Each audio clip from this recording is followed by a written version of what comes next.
It's time for progressives to protect women instead of pronouns. Written by Julie Bendel. Published on June 14th, 2019.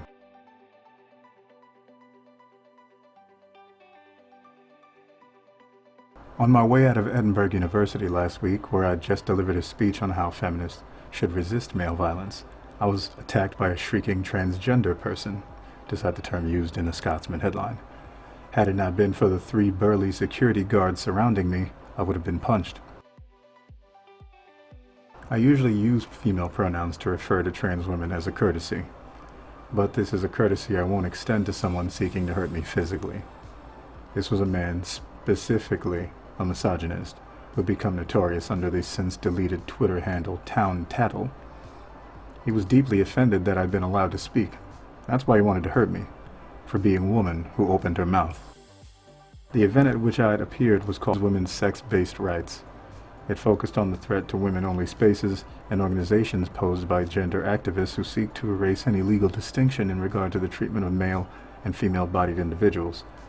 In the run-up to the event, trans activists and their allies, mostly men who are highly woke, as popular saying would have it, had been claiming that the meeting would cause harm to trans students and that I would be promoting hate. Before we took the stage, speakers were given an hour-long briefing by the university's security team. We were told what would happen if the stage were stormed by protesters or if it became necessary to vacate the venue. This is what it now means to advocate publicly for women's rights. As I arrived at the venue, I was greeted by a protest group shouting slogans such as, "No TERFs on our turf."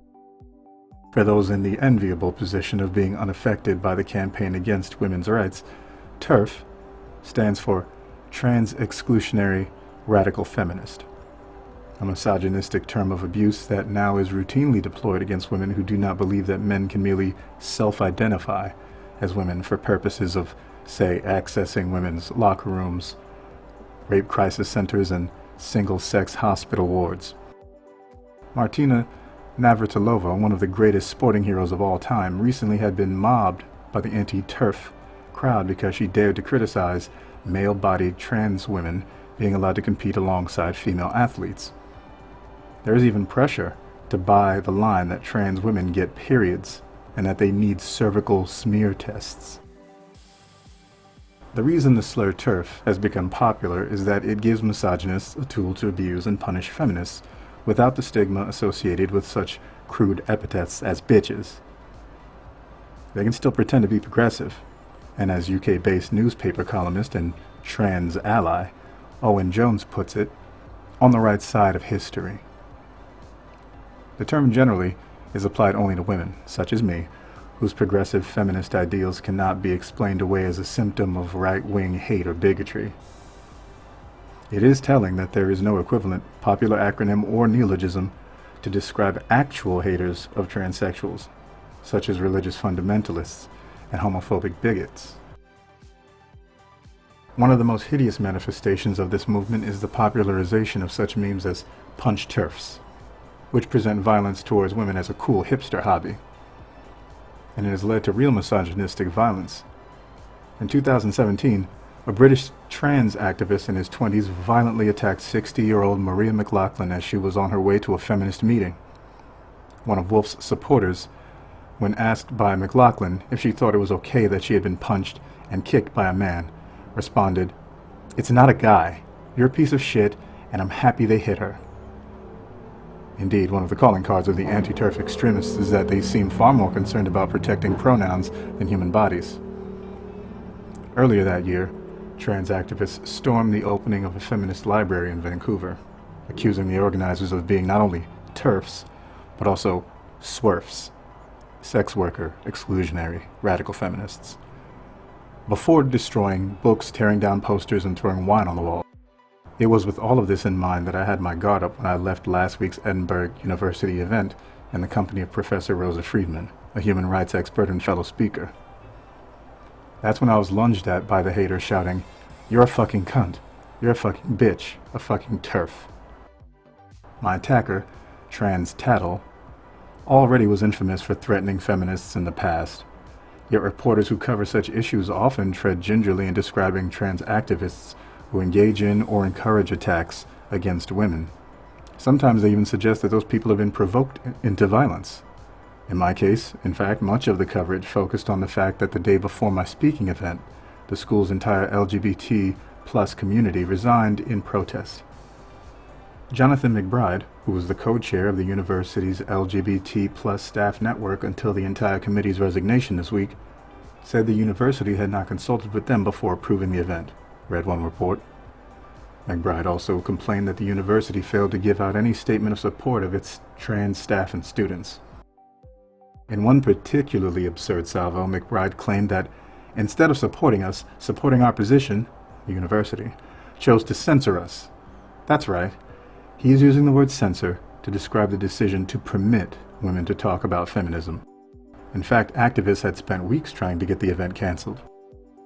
We are members of the University of Edinburgh staff and student community concerned about the rise of transphobia on our campus, some declared in a petition. We write this statement to unequivocally condemn transphobia. The recent announcement of a transphobic women's sex-based rights event hosted by Edinburgh University Moray House on the 5th of June is unacceptable. We are calling for this event to be cancelled immediately. It is to the university's credit that they denied this request and even instructed the staff who were behind the campaign to stop putting out potentially libelous claims about the speakers. The LGBT plus site Pink News, which often is so misogynistic in its editorial policies that it's known as penis news to many lesbians, ran a report with the headline, "Julie Bindel misgendered a trans person who she claimed physically attacked her." The slant on this was so widely mocked that the editor later felt compelled to change it to "Radical feminist Julie Bindel claims physical attack by trans person." But it wasn't enough to marginalize me. Pink News also tried to release the online hounds on a British MP, Diane Abbott, a black woman who had been subjected to all sorts of appalling racist and sexist abuse online. When she heard about the attack on me, Abbott tweeted, "Horrible. Hope you are now okay." This apparently raised red flags among Pink News editors who viewed it as evidence of anti-trans heresy, and so the site tweeted out, "I am not making this up, Diane Abbott asked if Julie Bindel was okay." Pink News is an extreme example, but with much of the mainstream press and social media commentary on this issue seemed more focused on avoiding accusations of transphobia than covering an attack against a woman appearing at an event oriented toward protecting women's rights.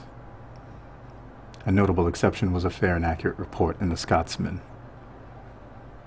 A number of tweeters celebrated me almost getting a good kicking, while paradoxically also downplaying the incident because I hadn't actually been brutalized.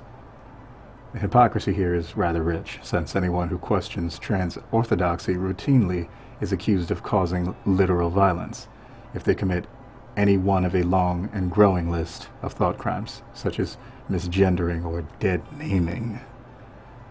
The very people seeking to shut down the Edinburgh University event even accused me of putting lives at risk, because I make a distinction between trans women and natal women. A century ago, suffragists were beaten and imprisoned for asserting their rights as women. Their attackers were conservative reactionaries who hated the idea of women being treated as equals. It is shocking to see this same spirit of misogyny re-enter the marketplace of ideas through the back door of faux progressive trans orthodoxy. Many liberals, including feminists and lesbians, have been cowardly in calling out this noxious phenomenon for fear of being called transphobes. It is time for us to be vocal in the face of this new threat to women. Julie Bindel is a UK-based writer and activist. In 1991, she co-founded the group Justice for Women, which provides legal assistance to women accused of killing violent male partners. Follow her on Twitter at BindelJ. That's BINDELJ.